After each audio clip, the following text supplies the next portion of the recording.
Welcome to chapter 18 of the book of Proverbs. Well, I have a new setup, new iMac, and everything is a little bit different. Hopefully it all turns out well. The chapter we're going through, 18, is death and life are in the tongue. Now that's a figure of speech because my tongue doesn't have death or life in it. It's a muscle, but speech is basically, or language is generally what it's referring to when it uses tongue in this way. I'll read a little of Greek and we'll go through the proverb.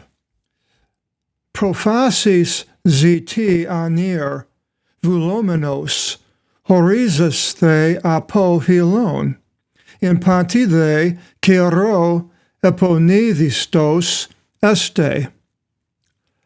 A man wanting to separate from friends seeks excuses, but at all time he will be reviled.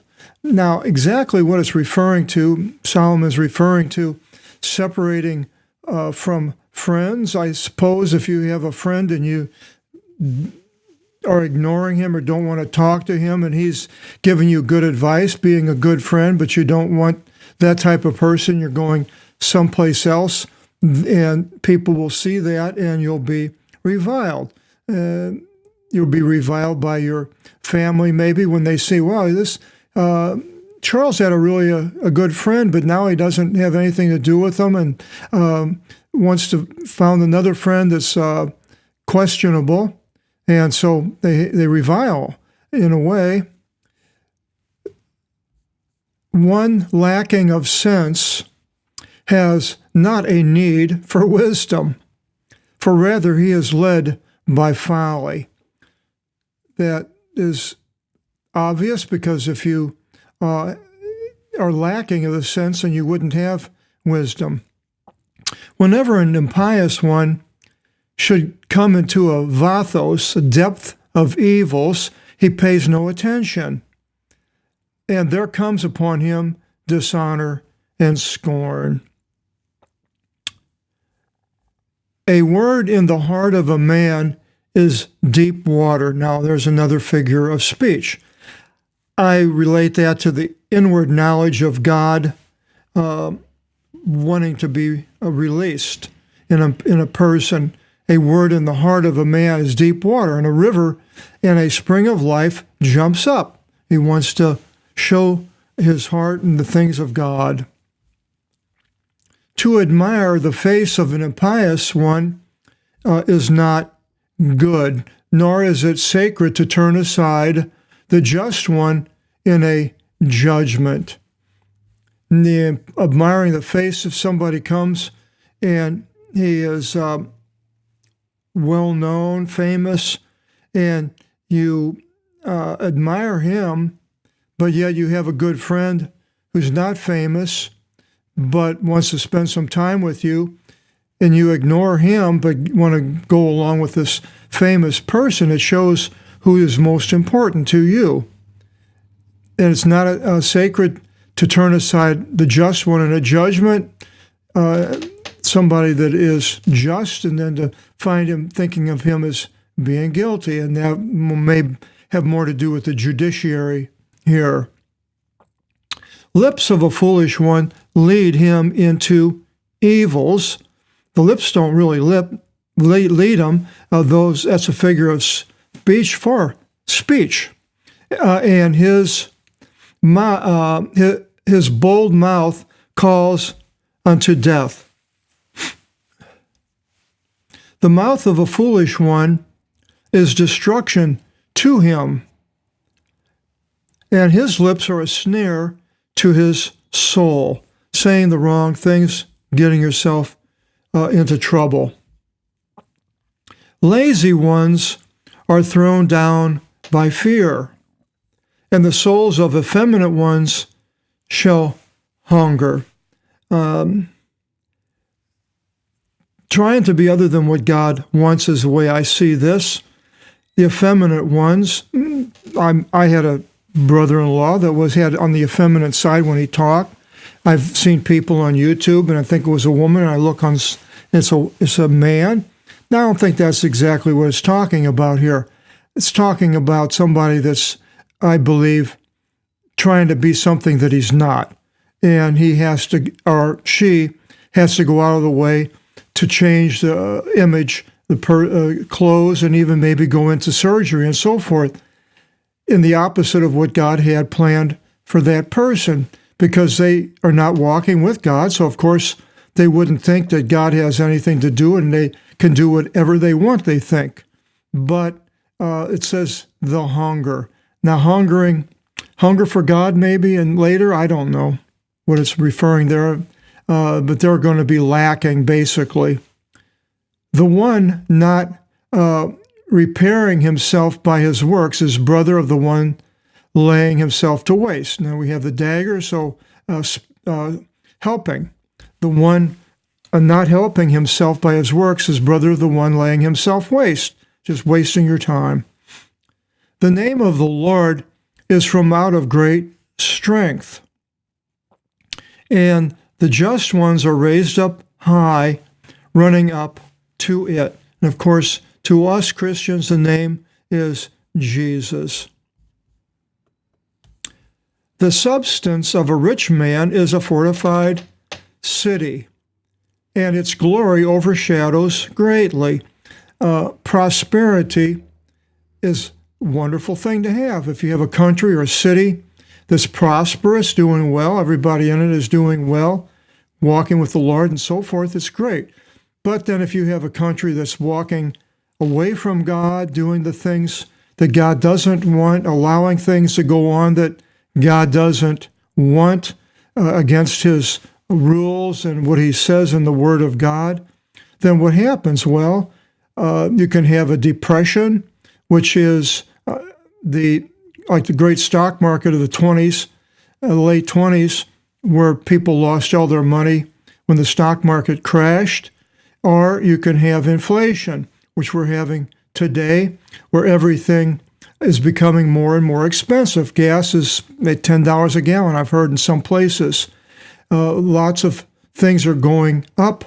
We are no longer a fortified country. We are a country that's pretty much in despair, unfortunately. Before destruction, the heart of a man is raised up high, thinks everything is going good for him. He's proud, boastful, but then whammo, reality hits, destruction. And before glory, it is humbled. The one who answers a word before hearing a matter, it is folly to him and scorn.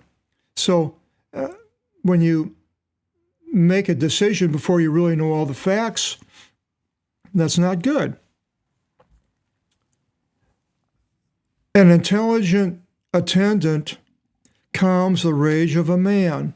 An attendant could be somebody that's working for you, and a rage of a man could be a owner of a business, somebody that gets mad, or it could be a president of the United States who gets mad and yells at people and screams. But an intelligent attendant calms him, which is good and which is what we want. The heart of an intelligent man acquires perception. So just to be intelligent without perceiving, looking at the intelligent information that we get and just not perceiving it, isn't, what good does that do? The ears of the wise seek insight. So a person that's wise would look at this intelligence and find insight or perception. A gift of a man widens him and sits him by monarchs. A gift of a man, if you go to somebody and you bring a gift, they appreciate it. I have people come up and bring me gifts at Christmas time and other times. Give me fish they caught, or Christmas cookies at Christmas time. So there's all kinds of wonderful gifts bringing to people. They really appreciate it. And so, especially if you're going to go and sit with monarchs or a president, it's good to bring something to them and give them something of worth. A just one is an accuser of himself, more or less deprecating yourself, not putting yourself up high, but saying, things about, kidding about yourself, about how, this one president we had, George Bush, he at the time, a lot of people didn't like him. He had a hard time with him, and he gave a speech someplace, and he mentioned how he got on an elevator, and somebody on the elevator said, "Did anybody ever tell you that you look like President Bush?" And he said, "Yeah, all the time." And he said, "Boy, I bet that made you mad." And so deprecating yourself at the beginning of speaking, but whenever the opponent demands attention, he is reproved. So not being or arrogant and boastful, you'll get more attention that way. The lot seizes disputes. The lot is casting a lot, and they cast lots for the Pope. And I have a picture of it, and they put these round balls, and they also, cleric is what is called. They cast lots for, the disciples cast lots for the disciple, for Judas Iscariot, who was killed, and the lot went to Matthias.